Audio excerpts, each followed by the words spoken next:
Today on Storyline, it's how we craft a scene. But first, it's the next 5 pages of the stereotypes. So, here you go. Go get your popcorn and your Snuggie and your Big Gulp. It's like probably the nastiest thing I've ever seen you do.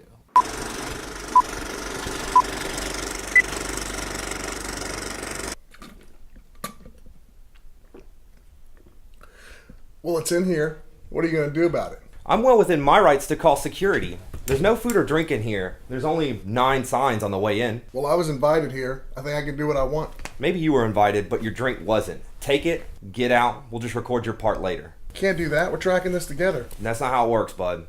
Yeah, it is. Look, that may be how you did things in '76 with your Blue Oyster Cult cover band. Listen, Gettysburg, I've been doing this since before you were born. That was kind of my point. I have 3 engineering degrees. We have to do this If separately. you had 3 engineering degrees, you could make it work. I don't know, Reg. Not after what happened in that first No. You're practice. thinking the wrong way. You're kidding me, right? Look, David, she's here, all right? She wants this. You don't know Ellen. I know people, all right? Everybody has a trigger, and we just need to find her. Hang on, Reg. I'll call you back. What is going on? Half my brain tied behind my back! Gentlemen! A little professionalism, please. I'm trying to explain to these guys that we don't do simultaneous tracking anymore. Well, we do, so today you do.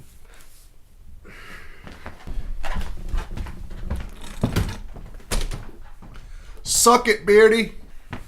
Alright, guys. Well, I've got some exciting news before we get started. Reggie and I have been, we've been talking and we've been going over some of our old recordings. And he thinks we got some gold in our old songs. Now, we're gonna have to polish them up and modernize a few things, but I want you to know Galactic is prepared to make the stereotypes a much larger offer.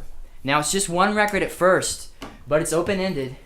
And Reggie went ahead and he drew up a contract, and he just wanted me to bring it today. All we need to do is sign it, and this could be the first single of our new record. Can I go ahead and quit my day job? Most likely, but let's not get ahead of ourselves.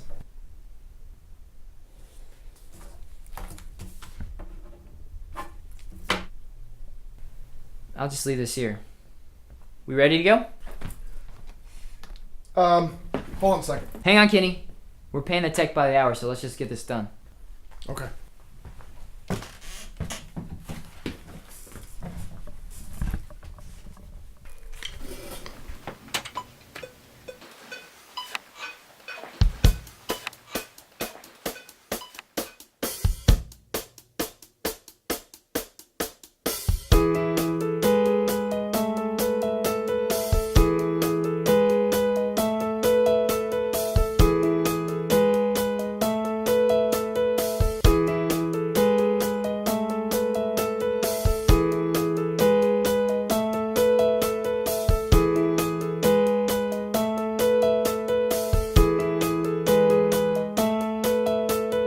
Just don't have the strength today like so many times before to see what's going on in here. Don't know what I'm looking for.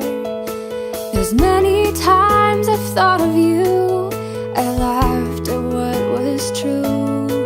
And these things don't give us answers, they only give us clues. How life can take its victims by the hand. Can you tell me why? Can you tell me why we should give up our hopes for you? Can you tell me why? Nothing left but fascination. Even that is hard to believe. What's thought of as clever conversation now is seen as sympathy.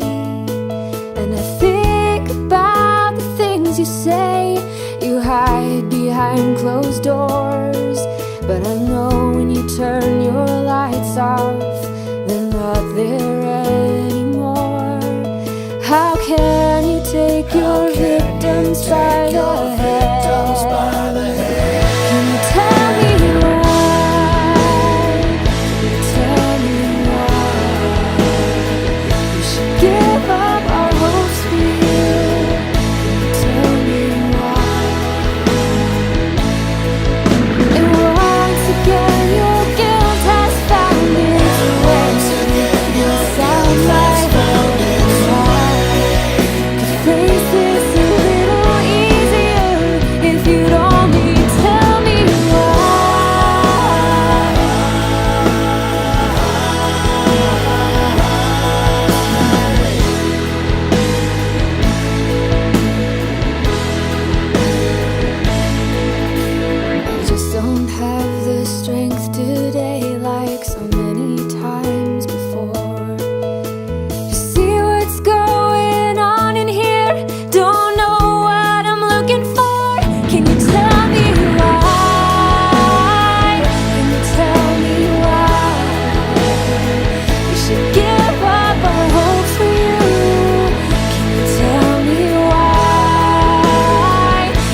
think we got it.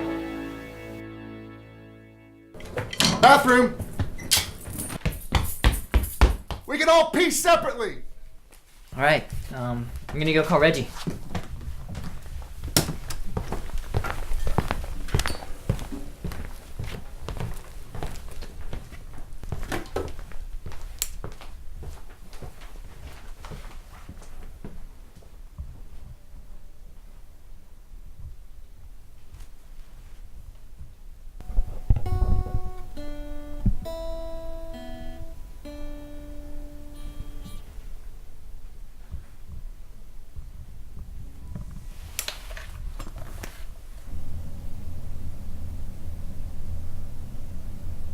She just signed. I guess it worked.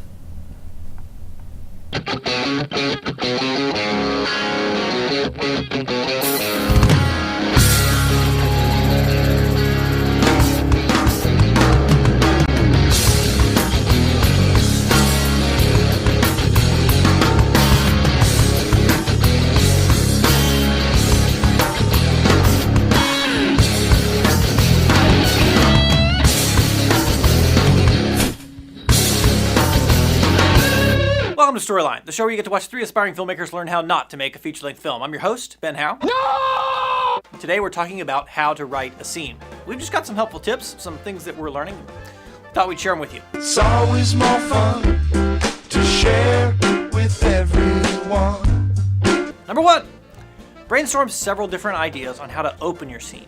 A lot of times the first opening you'll write for a scene is not the best opening. What this means is, generally the first draft of a scene doesn't have the most creative intro that you could possibly come up with. All of mine do. They always have the best ever. Really, Me and 2 other guys. normal, everyday people enter through doors. People in movies break in through windows. If you brainstorm 3 or 4 distinct openings, you're giving yourself options to pick from rather than defaulting to the first and most likely cliche idea. A great example of this would be the opening of The Dark Knight. The scene is a bank robbery.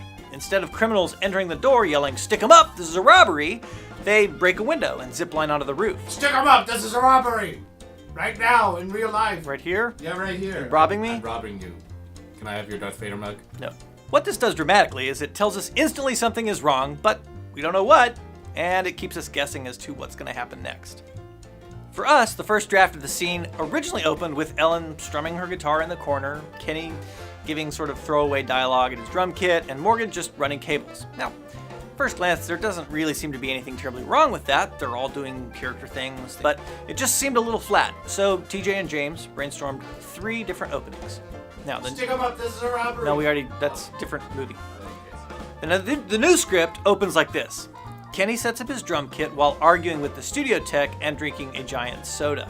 Dramatically, this does several things. It adds conflict and humor right off the bat, and it sets up a problem that David then has to fix. It gives him a reason to enter the studio, whereas before, he literally just showed up out of the blue. And, I mean, we even had dialogue about how he just showed up out of the blue and how awkward it was, which isn't a bad line, but it felt forced. Tip number 2, ask yourself, what needs to happen in this scene and why is that thing important? For us, the action that has to take place in this scene is that Ellen has to sign the record deal. But why would she do that? She's been hesitant this whole time. There's only one reason why she would do so, which brings us to our next tip. 3, make your hero's decision personal. Big decisions, like act-ending decisions, are best when they're very personal to the hero. Thus, we tied her decision to sign this contract to the recording of her as a child with her mother.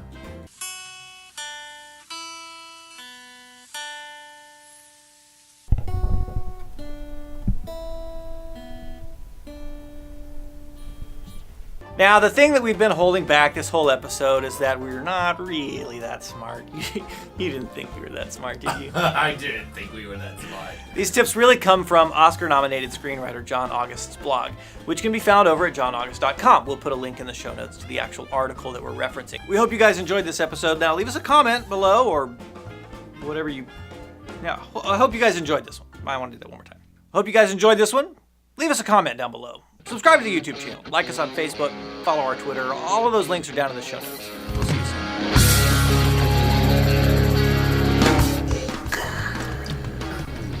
I can hear the liquid sloshing around. It's coffee. I find your bank robbery top disturbing. Also, there's a bank robbery. There are no bank robberies in Storyline. It was a heist.